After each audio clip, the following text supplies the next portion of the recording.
사실 우크라이나 국민들은요, 이 전쟁을 하기 이전에는 자기들이 누구인지 몰랐어요. 무슨 얘기냐? 자기들이 러시아 사람인지 유럽 사람인지 정체성이 아주 모호한 상태였던 겁니다. 그런데 전쟁을 러시아가 전면전을 벌리면서 침공을 해 들어왔잖아요. 그러면서 색깔이 분명해진 거예요. 아, 우크라이나는 반 러시아야. 러시아는 아니야. 그러면 러시아가 아니면 어딘데? 그럼 유럽 쪽이야. 우리는 유럽 사람이야. 러시아 사람 아니야. 이렇게 완전히 그들의 아이덴티티를 설정을 한 거예요.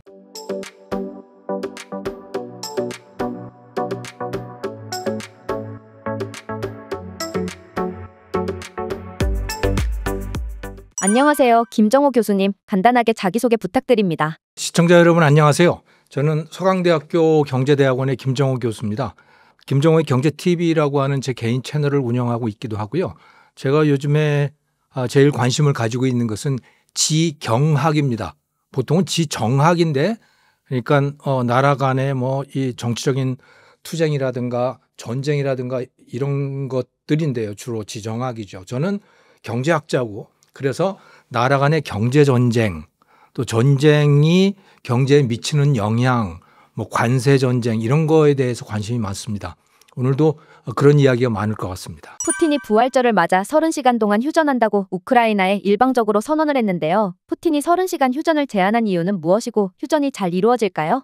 이 지금 두 나라 사이의 전쟁 또 휴전 이거는 엎치락 뒤치락 그야말로 뒤죽박죽이고, 그래서 사실은 휴전을 며칠을 할지 몇 시간을 할지 이건 아무도 모릅니다. 다만 푸틴의 입장에서는 트럼프가 계속 휴전 또는 정전을 요구하니까 하는 신용이라도 하려고 하는 거예요. 근데 전쟁을 끝내고 싶은 생각은 없습니다. 그거는 러시아도 그렇고 우크라이나 역시 마찬가지로 이 전쟁을 끝낼 수 없는 거예요. 왜냐하면 서로 요구하는 조건을 상대방이 받아들일 수가 없어요.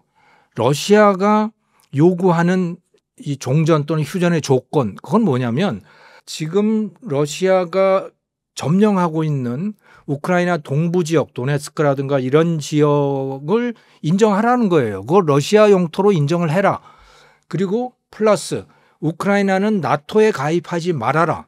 그런 이야기는 유럽 나토 국가들도 우크라이나에 대해서 지원하지 말라는 이야기입니다. 그건 다시 말하면 러시아가 우크라이나를 점령하더라도 이야기하지 마, 타치하지 마.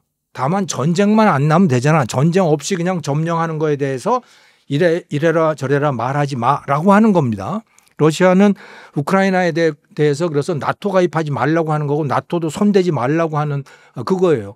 또 하나는 미국과 유럽 여러 나라들, 우리나라도 약간 참여를 했습니다마는 러시아에 대한 경제 제재, 그거를 이제 해제하라는 겁니다. 미국의 경제 제재는 해제가 될 수 있어요.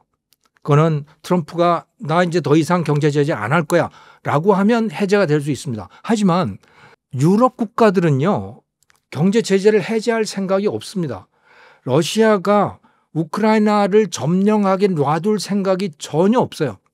그러니까 유럽의 그 나토 국가들은 이것을 스틸 포큐파인 전략이라고 하는데, 우크라이나가 강철 고슴도치가 되기를 원하는 겁니다.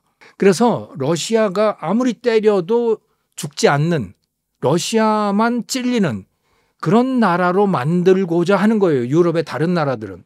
그렇게 해야 러시아가 우크라이나에 묶여서 더 이상 폴란드라든가 독일이라든가 또는 이 루마니아, 불가리아 이쪽, 또 저 위쪽으로는 핀란드, 에스토니아 이 나라들 전부 다 이거 지금 위험한 상태거든요. 만약에 러시아가 우크라이나를 점령을 한다면 그러면 조금 지나서 분명히 어딘가 다른 나라를 칠 거예요. 그러니까 과거에 소련의 영토였던 곳들, 그리고 소련 이전에 제정 러시아 있지 않습니까? 특히 이 러시아 제국의 전성기 때 피터 대제라고 하는 사람, 그 전성기 때 저 위에 스웨덴이라든가 핀란드라든가 이런 데 다 점령하고 있었거든요. 그거 다시 찾고 싶은 거예요, 푸틴은. 그리고 이건 단순히 푸틴의 개인적인 바람이 아니고 러시아 국민들 전체의 바람이라고 보시면 돼요. 그래서 푸틴에 대한 그 지지도를 그 움직임을 쭉 보면요. 경제가 안 좋아지면 지지도가 떨어집니다. 그런데 지지도를 다시 올리려면 어떻게 해야 되냐. 전쟁을 일으키면 돼요.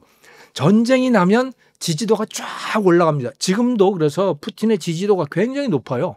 그러니까 푸틴에게는 반드시 전쟁이 필요하고 그리고 러시아 국민들도 과거의 영광을 되찾고 싶어 하는 거고 그러니까 이 전쟁이 끝날 수 없잖아요. 그러면 이거를 우크라이나가 받아들이면 전쟁은 끝날 수 있겠죠. 그럼 우크라이나는 이걸 받아들일 수 있느냐? 지금 그래서 그 동부의 전체 영토의 20% 정도를 러시아가 점령하고 있거든요. 그거를 다 넘겨줄 수 있느냐? 그럴 생각이 없어요. 우크라이나 사람들은. 절대로 용납 못 하겠다는 거예요. 그리고 나토에 가입 안 하겠다고 선언을 할 수 있겠느냐? 아니요. 우크라이나 사람들 젤렌스키가 나간다고 하더라도 우크라이나 국민들이 계속해서 나토 가입을 추진을 할 겁니다. 왜? 나토가 없이 나토에서 완전히 떨어져 나가게 되면 그러면 너무나 분명하거든요.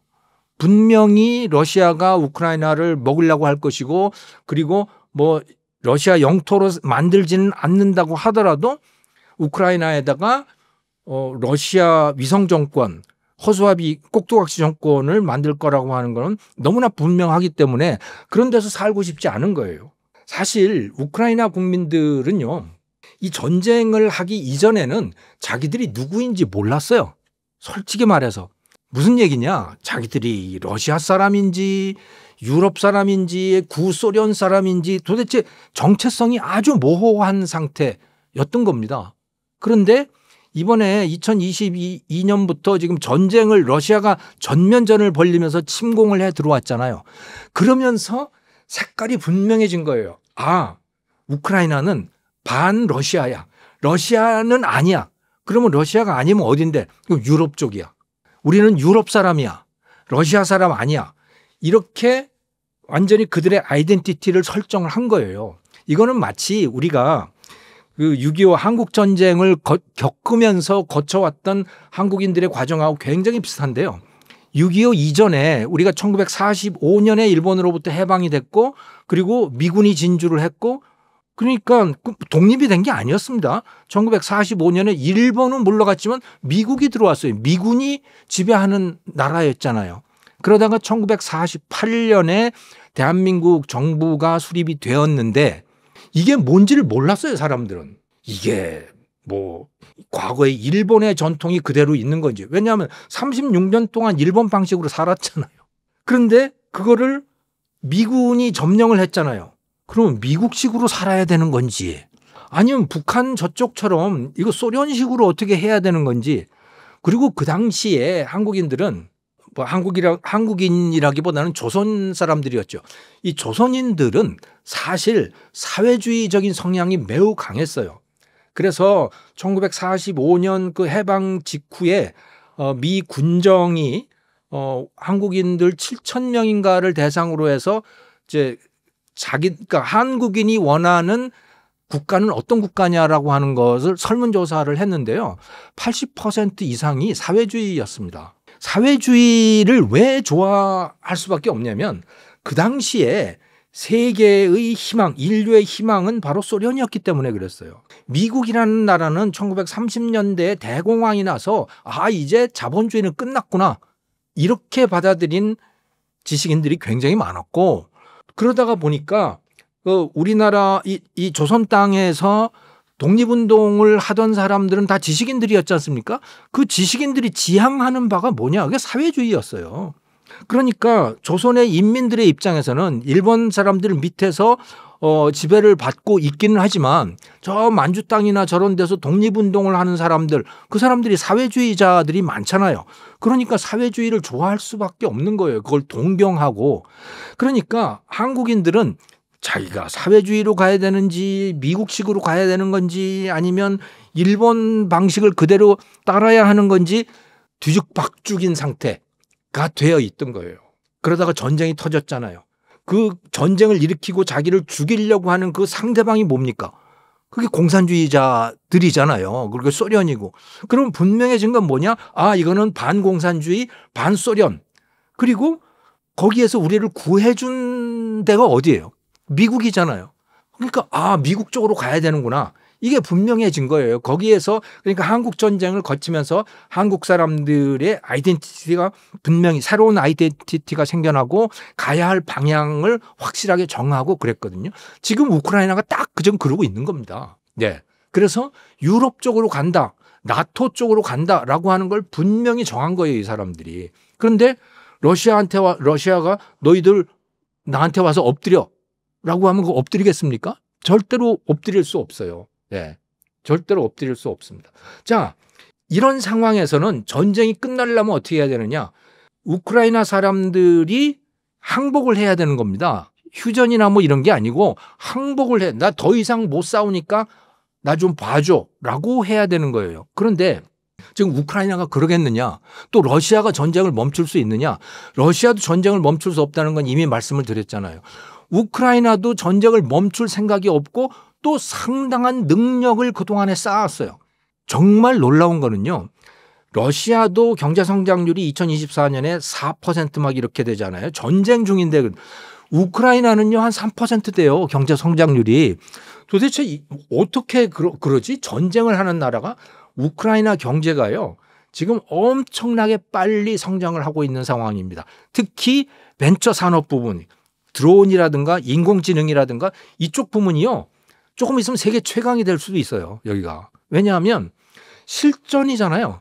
실전에서 계속해서 테스트를 하지요. 그리고 돈도 별로 없는 상황에서 뭔가 성능이 좋은 무기들을 만들어내야 되잖아요. 어쨌든 그걸 지금 하고 있는 겁니다. 수없이 많은 드론들을 아주 싼 값에 만들어내고 그거를 실시간으로 테스트를 하고 거기서 문제가 생기면 바로 고치고 이런 벤처 기업들이 우후죽순으로 생겨나고 있는 겁니다. 지금. 그러니까 이렇게 되니까 우크라이나 사람들도 이 전쟁 해볼 만하네 이런 거예요.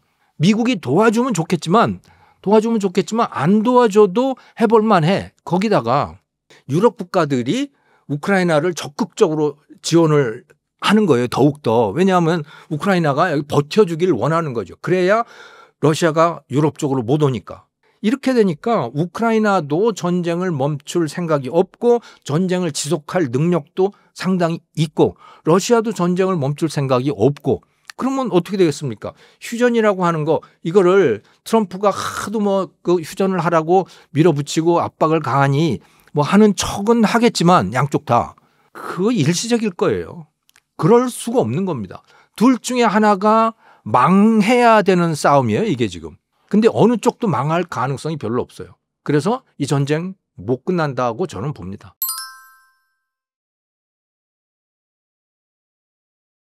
푸틴의 생각과 다르게 전쟁이 길어지고 있는데요. 러시아는 전쟁이 길어질수록 손해를 보고 있는 상황인데 푸틴의 마음은 어떨까요? 푸틴은 굉장히 조급할 거라고 봐요. 이미 말씀을 하셨지만 2022년 2월 달에 이제 우크라이나를 전면 침공을 했을 때 푸틴은 일주일도 안 걸려서 승전할 거라고 우크라이나 사람들이 완전히 일주일도 안 걸려서 한 2, 3일이면 항복할 거라고 예상을 했었어요. 그래서 승전을 알리는 기사까지 작성을 해서 언론사에 배포를 했을 정도로 그 정도로 낙관을 하고 있었습니다. 그런데 우크라이나 사람들이 뜻밖의 너무나 잘 싸우는 거예요. 플러스 또 무슨 요인이 있냐면 러시아 군인들이 뜻밖의 너무나 형편없는 거예요. 그러다가 보니까 이 두 개가 맞아떨어져서 이제 우크라이나 사람들이 버텼잖아요. 이제 버티다가 보니까 그 나토 국가들도 유럽의 나토 국가들이라든가 이제 이 미국이라든가 이런 나라들도 우크라이나가 버티네. 그러면 좀 도와주면 더 버틸 수도 있겠네. 어쩌면 러시아가 물러갈 수도 있겠네.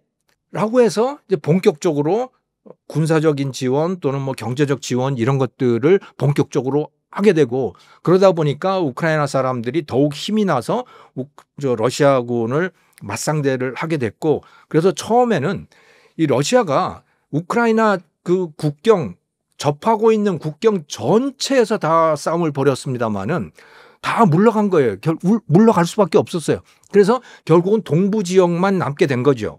러시아가. 그리고 결과적으로는 지금까지 동부 지역의 한 20% 정도를 점령을 하고 있는 그런 상황입니다만은 근데 그 지역은 사실은 이 유럽 유럽 쪽에 가고 싶어하는 우크라이나 사람들은 그렇게 많이 살지 않고 러시아 사람들이 많이 사는 동네예요, 거기가. 그래서 러시아가 되고 싶어 하는 지역이기도 한 거죠, 말하자면. 다수가 러시아가 되고 싶어 하는데 어쨌든 법적으로는 거기가 우크라이나 영토이기 때문에 그거를 우크라이나 사람들 또 우크라이나의 정치인들이 그냥 거저 그걸 내줄 수는 없는 그런 상황인 거죠. 네. 그래서 하다가 보니까 이게 벌써 뭐 3년이 넘어가는 이런 지경이 되어버린 거예요. 자, 그러니 푸틴의 입장에서는 이게 참 난감한 상황입니다. 수십만 명이 거기서 죽고 다치고 그렇게 되잖아요. 또 그들을 징병을 한 게 아니고요. 그러니까 강제로 병사들을 모집한 게 아니고 그 사람들에게 엄청난, 그러니까 일반적인 노동자 임금의 몇 배에 해당하는 임금을 군인들한테 주면서 모병을 한 거예요. 그래서 또 죽고 나면, 병사가 죽고 나면 그 가족들한테도 엄청난 보상금을 주고 이렇게 했어요. 네. 이렇게 하다가 보니까 무슨 일이 생겼냐면 경제가 정말 잘 돌아가는 겁니다. 경제가 막 이제 사람들이 돈이 많아지잖아요. 예. 그 푸틴이 막 돈을 뿌리니까 돈이 많이 돌아가는 거예요, 시중에.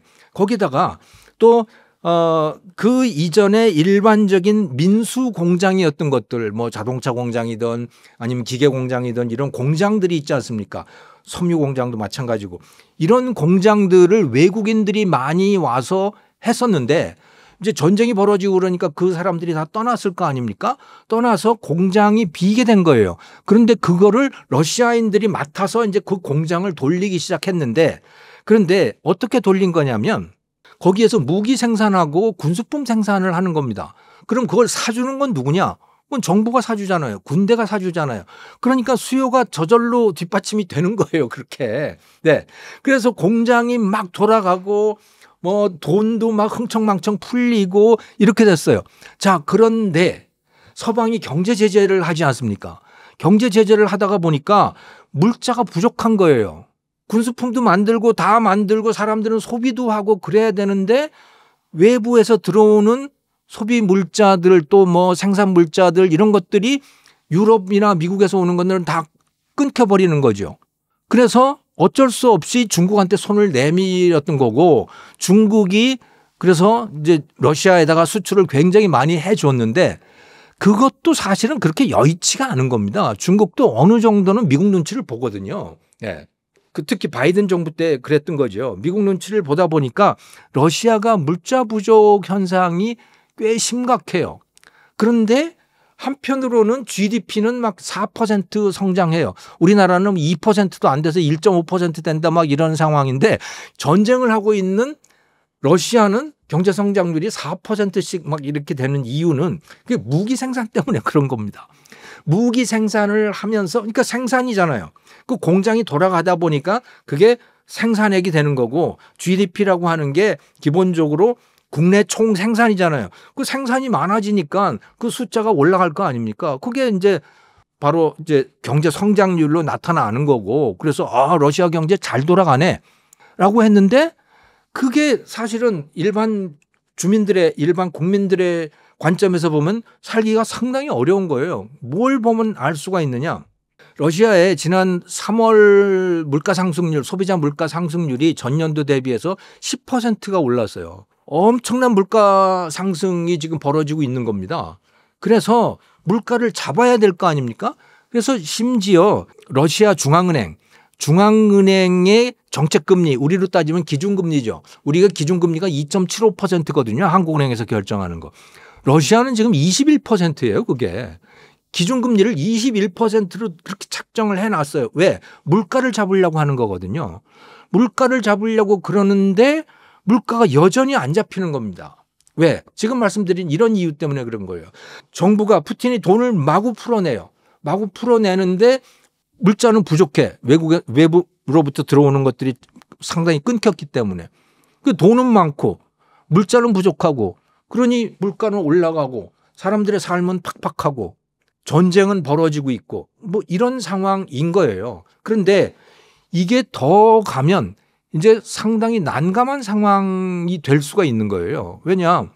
이렇게 돈으로 그냥 억지로 버티는 거, 또 중국에 손을 내밀어서 연명을 하고 있는 거, 이거를 지탱하기가 그렇게 쉽지 않을 거다. 그래서 IMF 같은 데에서 예측하기로는 2025년 올해도 그렇고 내년도 그렇고 예측해 놓은 거 보면 1%대 성장 아닐까?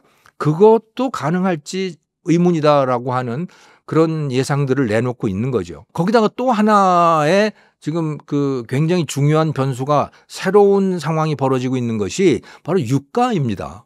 트럼프가 관세 전쟁을 벌였잖아요. 관세 전쟁을 벌리다 보니까 전 세계적으로 다 경기 침체 상황으로 지금 진입을 하고 있는 거거든요. 미국부터 시작해가지고 다 모든 나라들이 다 그렇게 되어 있는데 이렇게 되다가 보니까 생산이 줄어들잖아요. 생산이 줄어들면 그만큼 석유에 대한 수요도 줄어들 거 아닙니까? 석유나 가스나 이런 거에 대한 수요가 줄어드니까 국제 유가가 떨어지는 거예요. 이미 상당히 떨어졌죠.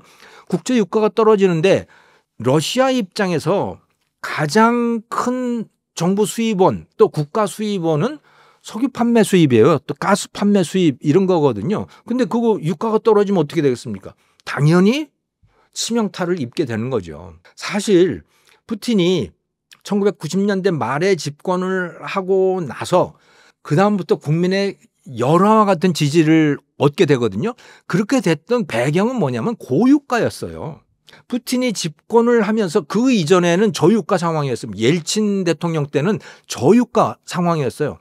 그래서 사실은 소련이 붕괴되는데 그 저유가 상황이 상당히 큰 요인으로 작용을 했습니다. 다른 요인도 물론 여러 가지가 있었지만 근데 국가 수입이 떨어지다 보니까 뭐 돈도 쓸 수 없고 그렇게 되다 보니 이제 국민들이 불만이 쌓이고 그래서 이제 소련 정권이 붕괴된 뭐 그런 측면이 상당히 있었거든요. 그런데 옐친 정권 내내 1990년대 내내 저유가 상황이었어요. 그러다가 이게 2000년대에 들어오면서 2001년에 중국이 WTO에 가입을 하게 되잖아요. 그러면서 중국의 생산이 폭발적으로 늘어나게 되죠. 중국의 석유 수요가 폭발적으로 동시에 늘어나게 된 겁니다. 국제 유가가 30불, 40불 이 정도였다가 이게 막 배럴당 130불, 150불 막 이렇게까지 치솟고 막 이렇게 되잖아요. 그러니 러시아의 수입이 어떻겠어요? 러시아가 돈이 그냥 그야말로 흥청망청 불어나는데 이게 마치 푸틴이 잘해서 그런 것처럼 된 거예요. 그런데 그게 다시 곤두박질 치면 그 유가가 다시 곤두박질 치면 푸틴으로서는 상당히 치명타인 거죠. 상황이 이런 것들이 있기 때문에 푸틴은 당장은 좀 어떻게든 전쟁을 소강 상태로 만들거나 휴전을 해서 체력을 비축하기를 원할 거예요. 그러니까 푸틴은 절대로 전쟁을 멈출 생각은 없습니다.